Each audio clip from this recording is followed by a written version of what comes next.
once you get back in that gym, that first day back, you're going to just feel it. And I mean, for me anyway, that's how it's always been. Once you get in there and just, get that feeling back, start releasing those endorphins again, you're going to want to go back, and then you'll kind of start to make time again and get your routine back. Yeah, absolutely. I agree. The main point that I kind of want to make, whenever we were talking about this topic in the first place, it's an interesting topic, and it's something that I think more people struggle with than we like to admit. The thing that I was thinking the entire time is it's never too late to get started or to restart. It's never too late. Right. I think in some regards, getting started for the first time is easier than restarting.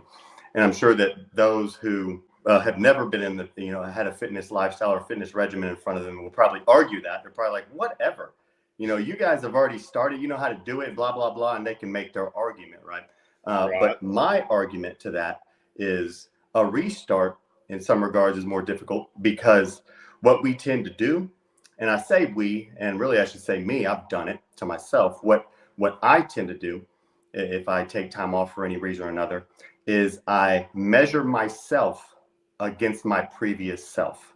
Yeah. And that's crushing to your self-esteem and to your ego, right? And to your motivation of getting in the gym. So, there's been times where I've taken time off and then I go back into the gym and, lift significantly less. I mean, you probably know that, Chris, you take some time off and you get back and you're just not there. You're not where you left off.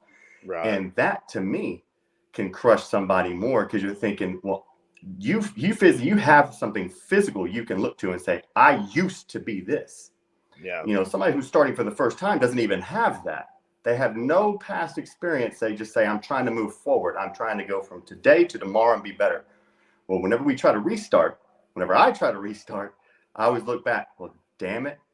Yesterday I could do this. Today I can't. And so to me, in some regards, it's more difficult to restart, but I always say that it's never too late. It's never too late to either restart or to start a fitness lifestyle. I think it's imperative that everybody at some point, when they find their motivation, whatever that motivation may be, they grab hold of it and go for it. Don't ever think that you're too late. Nobody's too late. So what I wanted to do is I wanted to go back to the point you made earlier, because it really stuck with me. And you were saying, whenever you were talking about whenever you want to start or restart, get in the gym and do something that you enjoy, right? Again, that's probably better for those who are wanting to restart, because we all know what we enjoy. But generally speaking, I think even if you're just wanting to start from nothing, you already know, just from society, you don't want to go in and start with legs. It's just, everybody knows legs are brutal. So, when you start or restart, the thing is, you do want to get in the gym and do what you enjoy.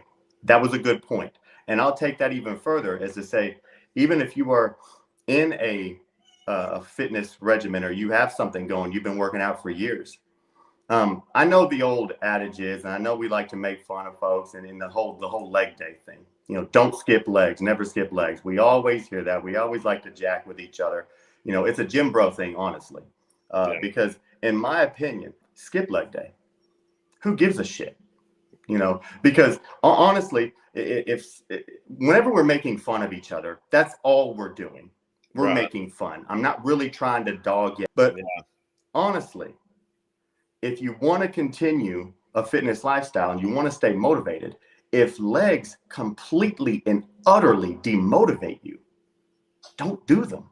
Right. And I'm not, that's a tough one. I bet you people who are watching this on the playback or live, you're going to have some people kind of cuss at me at the screen. They're like, what the hell are you talking about? Skip leg day, you dumbass.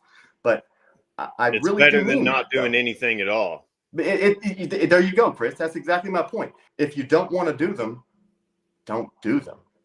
It's quite all right. Whenever I'm training with, friends of mine, I've trained a bunch of people, whether it's friends or strangers.